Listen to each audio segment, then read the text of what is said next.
Hello, Earth Science class. This is the section of notes for 22C, dealing with the system. We're going to talk about a little bit about the heliocentric theory, right? The sun-centered theory of our solar system, where the sun is the main focus of our solar system and all the rest of the planets are revolving around it. When we look at the sun, we see that it's apparently moving across the sky, and its path is called the ecliptic. And yet the sun is moving as well. All of our solar system are connected together and moving through the galaxy.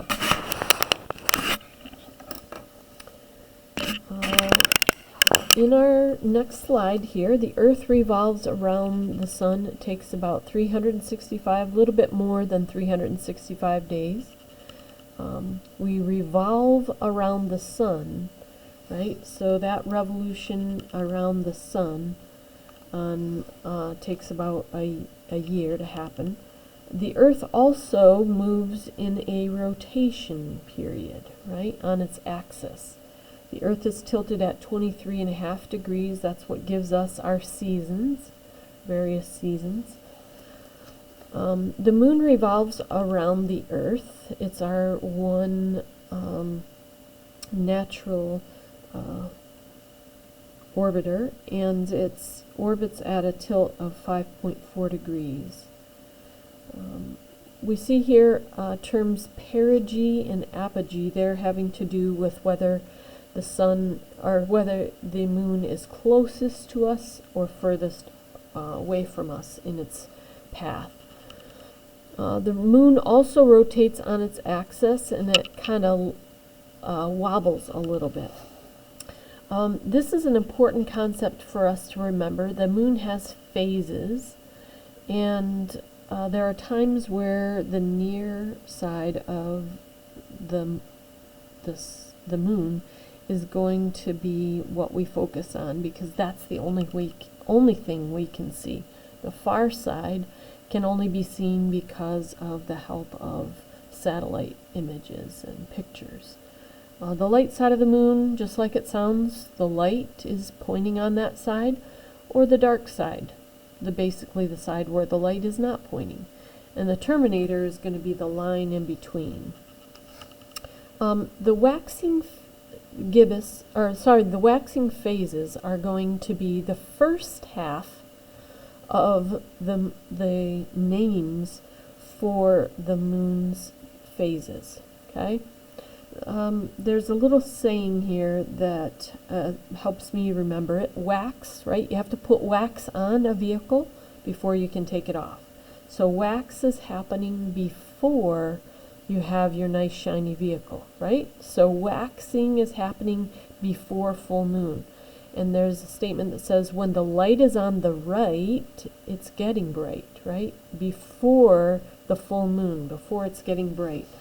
So I tried to draw a couple of little diagrams here. The new moon is the first name of the phase of, like if we could say on day one of the moon phases. The new moon is going to look kind of dark to us because there's no light reaching it.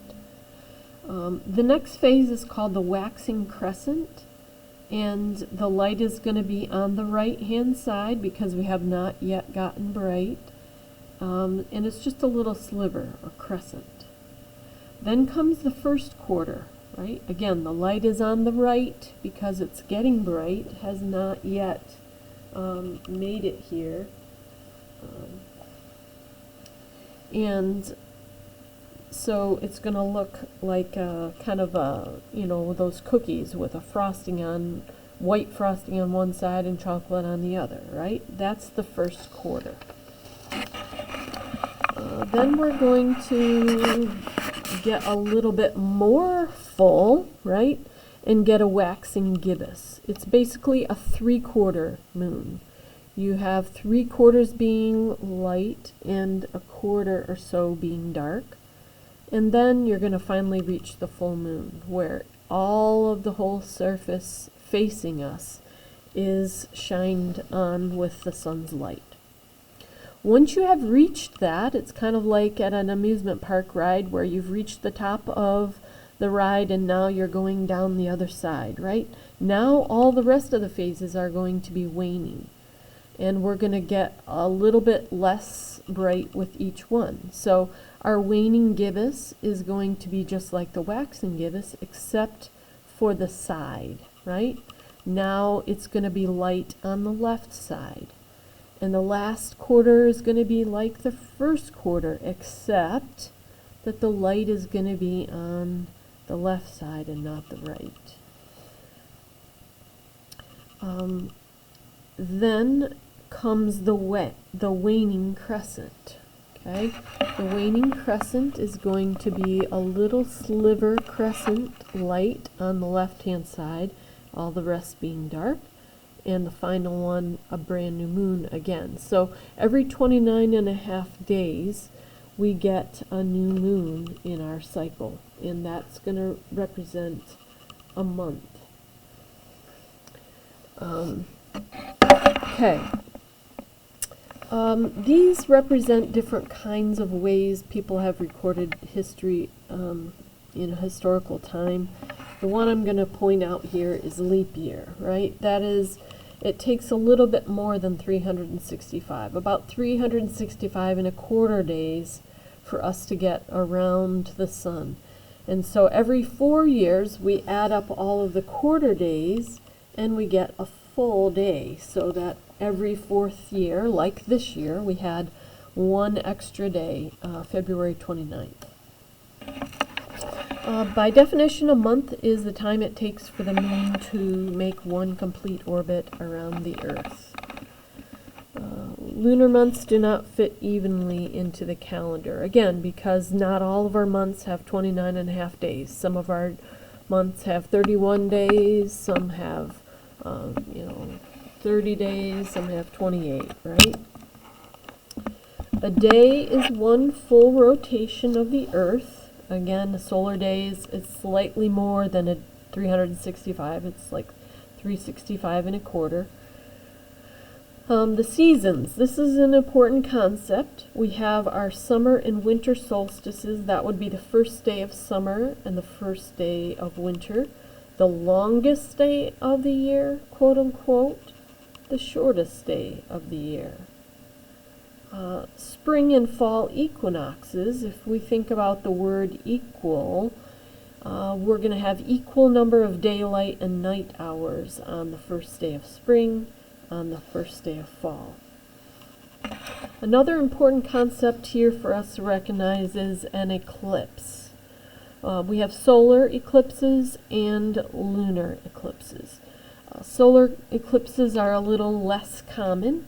It's when the moon is blocking some of the sun's light from reaching the Earth. So always important to think about it this way. The moon is in the center, blocking some or all of the sun from reaching us. So solar eclipses have to happen during the day. They can't happen at night. And we can have total solar eclipses where, because of the distances of all the planets, the moon will actually cover all of the sun's light. Or we could have partial solar eclipses where only a portion of the sun is being covered up by the moon. So some light's getting through, but not all. Very important to use proper eye protection when you're looking at solar eclipses.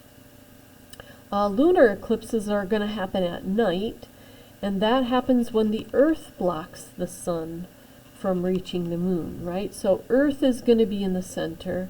The only way moon can get light is if the sun reflects it, right? So the sun is reflecting light to the moon, but if the Earth is in the center, it's blocking. And this was part of the reason why we realized that the Earth was round, because when we look at a lunar eclipse, the edges around the sun are still round, and the Earth's shape is on that. The tides are caused, ocean tides are caused due to the gravitational pull of the moon. All right, so this is the end of our 22C section.